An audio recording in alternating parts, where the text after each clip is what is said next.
Graça e paz, sejam todos muito bem-vindos à ADAI. Eu estou muito feliz em poder estar aqui compartilhando esse tempo junto com você, com a sua família. No encerramento dessa série, ao longo de todo o mês de novembro, nós tivemos encontros incríveis aqui. Eu tenho certeza de que hoje não será diferente. É bem verdade que a gente está distante geograficamente, mas louvado seja Deus pela tecnologia que nos une nessa noite. E antes de seguir para o texto bíblico que eu quero trabalhar com você hoje, eu queria compartilhar uma história com você que muito provavelmente você já viveu algo parecido. Quando eu era pequeno, eu lembro que eu pedia algumas coisas para o meu pai e para minha mãe. Eu pedia para comer um doce antes do jantar, eu pedia para passar um final de semana na casa de algum amigo, de algum primo, enfim. Em alguns momentos, eu recebia sim como resposta. Em outros momentos, eu recebia não como resposta. Eu confesso para vocês que quando eu recebia não, eu não entendia muito bem, porque por que não comer um doce antes do jantar? Qual é o problema? Na cabeça de uma criança, nenhum problema. Mas isso vai fazer um pouco de sentido com aquilo que a gente vai compartilhar aqui nessa noite. Então, eu queria pedir para que você abrisse a sua Bíblia no livro do profeta Malaquias, no capítulo 1, o versículo também de número 1. Malaquias 1, 1. Olha só o que diz a palavra do Senhor. Uma advertência. A palavra do Senhor contra Israel por meio de Malaquias. Eu sempre os amei, diz o Senhor. Mas vocês perguntam, de que maneira nos amaste? Não era Esaú irmão de Jacó? Declara o Senhor. Todavia eu amei Jacó, mas rejeitei Esaú. Transformei suas montanhas em terra devastada e as terras de sua herança em morada de chacais do deserto. Embora Edom afirme, fomos esmagados, mas reconstruiremos as ruínas. Assim diz o Senhor dos Exércitos. Podem construir, mas eu demolirei. Eles serão chamados terra perversa, povo contra quem o Senhor está irado para sempre. Vocês verão isso com os próprios olhos e exclamarão, grande é o Senhor, até mesmo além das fronteiras de Israel. O filho honra seu pai e o servo seu senhor. Se eu sou pai, onde está a honra que me é devida? Se eu sou o Senhor, onde está o temor que me devem? Até aqui. O livro do profeta Malaquias é utilizado por muitos pastores, na maioria das vezes, para falar sobre a questão financeira. Normalmente, de acordo com essa perspectiva, nenhum trecho desse livro é tão conhecido quanto Malaquias 3:10. Mas uma leitura um pouco mais profunda do livro do profeta Malaquias vai mostrar que a questão financeira não é nem de longe o ponto central que Malaquias quer trabalhar. A questão financeira é simplesmente uma consequência de grandes problemas que o povo de Israel estava enfrentando ali naquela época. Malaquias é um profeta levantado por Deus para falar ao povo de Israel no período pós-exílio babilônico. Aqui, nesse tempo, os judeus tinham acabado de retornar de 70 anos de uma longa quarentena. 70 anos de escravidão, 70 anos de sofrimento, 70 anos de tristeza e de muita desesperança. E pense comigo por um instante, qual seria o sentimento principal diante da libertação desse tempo de escravidão? Não poderia ser outro sentimento a não ser o sentimento da esperança de dias melhores. Um povo que acabou de passar 70 anos cativo, sai desse cativeiro com a certeza e com a esperança de que dias melhores viriam. O problema é que o tempo foi passando, os anos foram passando e a euforia também foi passando. Porque apesar deles estarem na sua terra natal, eles continuavam constantemente cercados por seus inimigos. E pior, além da presença dos inimigos, eles também sofriam por causa da seca, eles sofriam por causa das más colheitas, eles sofriam por causa da fome, ou seja, eles saíram de um exílio de 70 anos, mas não conseguem avançar. Eles não conseguem construir uma vida próspera, eles não conseguem construir uma vida significativa, uma vida abundante. E é justamente nesse momento que a dúvida sobre o amor de Deus surge no coração daquele povo. Em outras palavras, eles começaram a pensar, não a gente, tá? Eles começaram, a gente jamais teria um pensamento desse tipo. Eles começaram a pensar, como Deus pode dizer que nos ama se a nossa vida vai de mal a pior? Como Deus pode dizer que nos escolheu se a nossa vida continua pior do que a vida dos povos que estão ao nosso redor? Graças a Deus que esse tipo de pensamento jamais passaria ou jamais passou pela nossa cabeça. O problema é que esse sentimento foi levando o povo de Israel para longe de Deus. Eles literalmente se perderam no meio dos seus pecados. A começar pela liderança, que começou a desprezar aquilo que era parte fundamental da vivência religiosa do povo. Ao invés de oferecer sacrifícios excelentes para Deus, ao invés de oferecer aquilo que eles tinham de melhor, eles entregavam justamente o que eles tinham de pior. Ao invés de oferecer animais de alto nível de qualidade, eles entregavam os cegos, os doentes, os aleijados, e não só isso. A crise moral, nesse momento da história, era tão grande que o texto bíblico vem dizer que a própria liderança zombava do culto que eles mesmos ofereciam. Olha só isso, Malaquias 1, versículos 12 a 14. Vocês profanam o meu nome ao dizerem que a mesa do Senhor é imunda e que a sua comida é desprezível, e ainda dizem, que canseira, e riem dela com desprezo, diz o Senhor dos Exércitos. Quando vocês trazem animais roubados, aleijados e doentes e os oferecem em sacrifício, deveria eu aceitá-los das suas mãos? Pergunta o Senhor. Maldito seja o enganador que, tendo no rebanho um macho sem defeito, promete oferecê-lo e depois sacrifica um animal defeituoso, diz o Senhor dos Exércitos. Pois eu sou um grande rei e o meu nome é temido entre as nações. Ou seja, gente, a bagunça era tão grande que nem mesmo os pastores acreditavam na sua própria pregação. E se os pastores não acreditavam, quem dirá o povo? Enfim, é debaixo dessa realidade que Deus levanta um homem chamado Malaquias para combater e advertir o povo de que a conduta deles era totalmente contrária àquilo que o Senhor esperava. Particularmente, eu acredito que esse texto de Malaquias traz um choque de realidade para a gente. Porque principalmente nos últimos anos, nos últimos meses, até mesmo nas últimas semanas, existe uma tendência surgindo de algumas linhas teológicas que acabam romantizando a fé. Em meados de 2010, eu me lembro de como foi o tempo em que eu tentava conquistar a Cacá, que hoje é a minha esposa. Eu me lembro de um dia em que a gente assistiu 2 filmes na sequência no cinema, com direito a um combo de batata frita não, de pipoca e de refrigerante. Quem dera vendesse batata frita no cinema, fica aí uma dica. Nessa época eu estava disposto a fazer qualquer coisa para conquistar a Cacá. Por quê? Porque eu já amava. A impressão que eu tenho é que, teologicamente falando, alguns pastores e líderes querem vender a ideia de um Deus parecido com esse sentimento que eu tinha. Um Deus que aceita tudo porque nos ama. Um Deus que não exige nada em troca. Por quê? Porque nos ama. Eu quero deixar uma coisa registrada aqui. Eu acredito completamente no amor de Deus. Eu acredito que a graça é de fato um favor imerecido.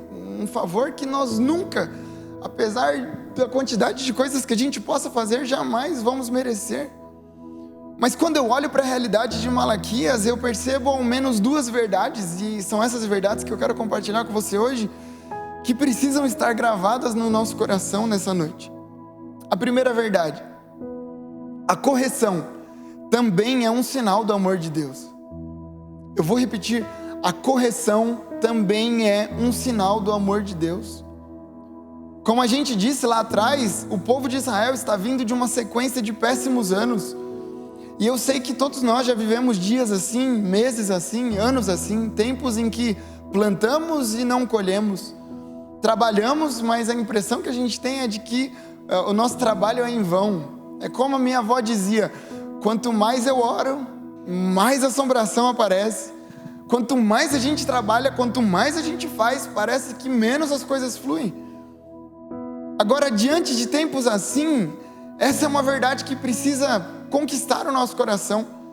O amor de Deus não é revelado apenas quando Ele dá. O amor de Deus também é revelado quando Ele tira. Eu vou dizer de novo, quem sabe você chegou a essa transmissão frustrado porque tem sido corrigido por Deus. Ouça isso, existem construções demolidas na nossa caminhada, não porque Deus é mau, mas justamente porque Deus nos ama. Ele nos ama demais para nos ver perdidos longe dos seus propósitos. A correção também é um sinal do amor de Deus. Eu fico imaginando, naquele exemplo que eu dei, se os meus pais me dessem tudo que eu pedia quando eu era pequeno. Se os meus pais dissessem sim para todos os meus pedidos. Para algumas pessoas isso aparentemente pode ser amor, mas pergunte a um pai se isso é amor. Pergunte a uma mãe se isso é amor. Pergunte a um pai se todas as coisas que o filho pedir, ele fizer, se isso realmente é um sinal de amor. Sabe, irmãos, amor não é sobre dar o que o filho quer, amor é sobre dar o que o filho precisa.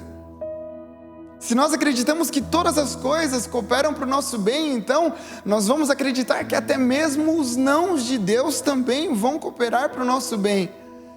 Fica mais fácil aceitar momentos como esse, momentos de dificuldade, momentos de crise, em nossas histórias também. Sabe, Deus enxergou no povo de Israel deficiências que presentes não iam corrigir, um milagre a mais não ia ajustar, conversas não poderiam ajustar, e é aí que então graciosamente Deus decide corrigir o seu povo por amor.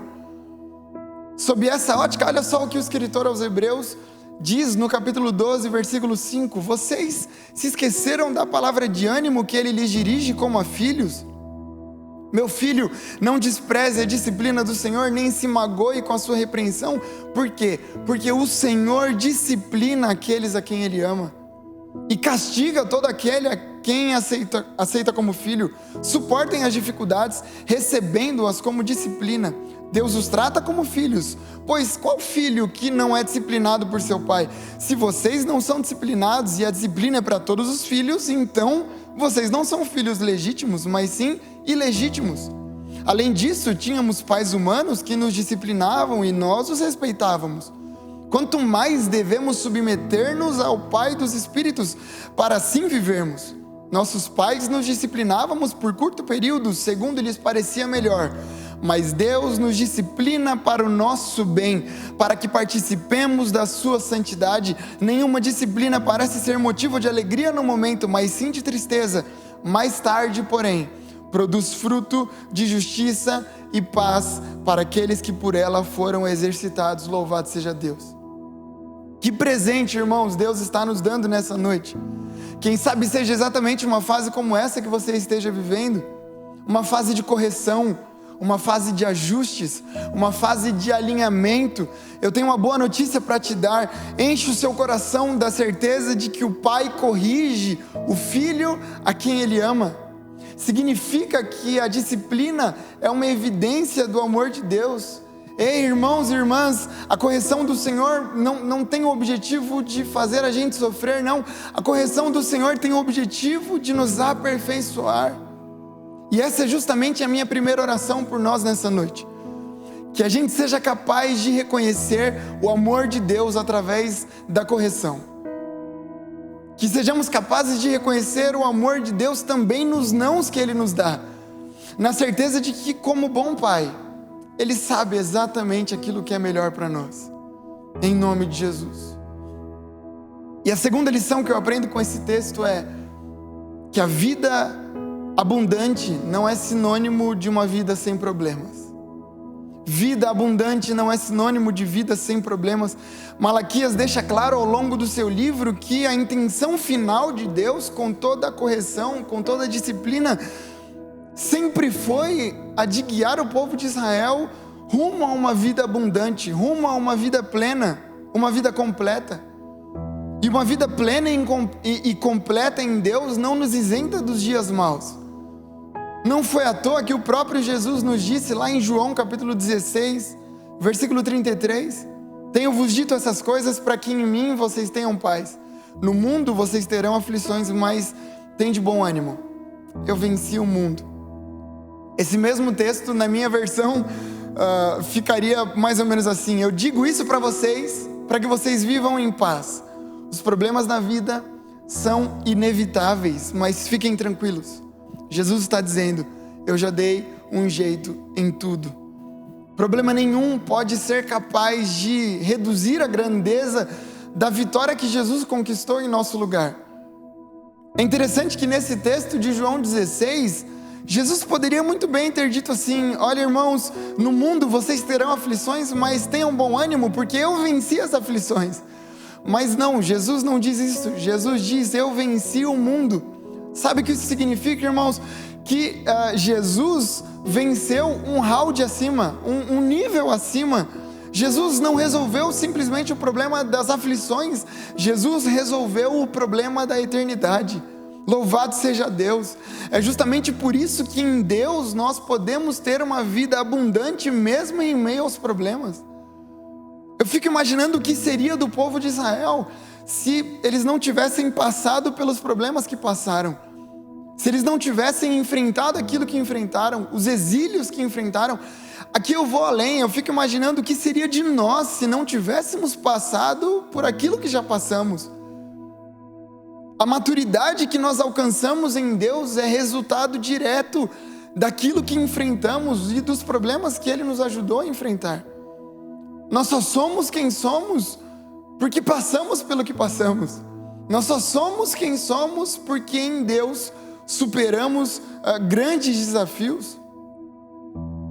Nós só somos quem somos porque Deus nos guiou por vales, Deus nos guiou por pandemias, Deus nos guiou por crises e não permitiu que a gente se perdesse nelas. Por isso a minha segunda oração por nós nessa noite é que a gente tenha maturidade para saber que caminhar com Jesus não vai nos isentar dos problemas, mas nos dará a certeza de que mesmo em meio ao caos da vida, mesmo em meio às crises da vida, haverá vida abundante em Deus para nós. Eu não consigo garantir para você que ao final desse sermão você vai ter uma vida sem problemas. Eu não consigo, gostaria, mas eu não consigo. Mas quando eu olho para a palavra de Deus, eu não preciso fazer isso, porque o próprio Jesus nos garante que mesmo em meio às tempestades da vida, Ele estaria com a gente. Eu quero encerrar esse sermão lendo o resultado final do livro de Malaquias. Depois das correções, depois das broncas, depois dos problemas superados, essa é a palavra do Senhor para nós nessa noite. Malaquias 3, versículo 16. Depois, aqueles que temiam ao Senhor conversavam uns com os outros, e o Senhor os ouviu com atenção. Foi escrito um livro como memorial na sua presença acerca dos que temiam ao Senhor e honravam o seu nome. No dia em que eu agir, diz o Senhor dos Exércitos, eles serão o meu tesouro pessoal. Eu terei compaixão deles como um pai tem compaixão do filho que lhe obedece. Então vocês verão novamente a diferença entre o justo e o ímpio, entre os que servem a Deus e os que não servem. Eu não vim nessa noite pregar uma teologia da derrota, uma teologia da crise, não, de maneira alguma. O meu objetivo aqui nessa noite é dizer para você e para o seu coração que o nosso Deus, Ele é bom o bastante para fazer pelo menos duas coisas. Primeiro, nos corrigir em amor. E segundo, usar o dia mal em nosso favor. Confie no Senhor de todo o seu coração, em nome de Jesus. Eu quero orar por você e pela sua família nessa noite. Se você pode, feche seus olhos e vamos orar. Pai, muito obrigado. Obrigado porque a sua correção não é para nos matar. A sua correção é para nos ensinar. A sua correção é para nos aperfeiçoar. Obrigado porque o Senhor é um bom Pai. O Senhor cuida de nós como filhos e a gente sabe que como Pai o Senhor sabe o que é melhor para nós. Nos perdoe pelas vezes em que, como crianças mimadas, a gente acredita que sabemos o que é melhor para nós. A gente tem certeza, Pai, de que comer o doce antes do jantar é o certo a se fazer, mas o Senhor é um bom Pai e o Senhor sabe nos corrigir, o Senhor sabe nos guiar pelo caminho certo. Obrigado por isso. Obrigado pelas correções da vida e nos ajude a ter a maturidade necessária para enxergar o seu amor em cada uma delas. Em nome de Jesus, obrigado porque o Senhor também é capaz de usar o dia mal em nosso favor. Apesar da vida ser dura muitas vezes, apesar de caminhar com o Senhor não nos isentar dos problemas, a gente sabe que temos tudo que precisamos, porque se não nos falta o Senhor, não nos falta nada. Muito obrigado. A Ti o nosso louvor e a nossa adoração para sempre. Amém e amém. Que Deus te abençoe, em nome de Jesus. Amém. Louvado seja Deus por essa palavra, louvado seja Deus pela vida do pastor Diego. Olha só, se essa palavra falou ao teu coração, se você tem sentido o teu coração queimando e deseja aceitar Jesus ou voltar para Ele caso você tenha se afastado, eu quero te convidar a você repetir essa oração junto comigo. Feche seus olhos, diga assim: Senhor Jesus, eu te recebo como o único e suficiente Salvador da minha vida. Perdoe os meus pecados, escreve o meu nome no livro da vida. Amém. Louvado seja Deus por essa oração. Se você fez essa oração pela primeira vez ou está voltando, seja muito bem-vindo à família de Deus, à família cristã e, por que não dizer, à família Adai. Nós temos vários cursos para te ajudar nessa jornada de fé.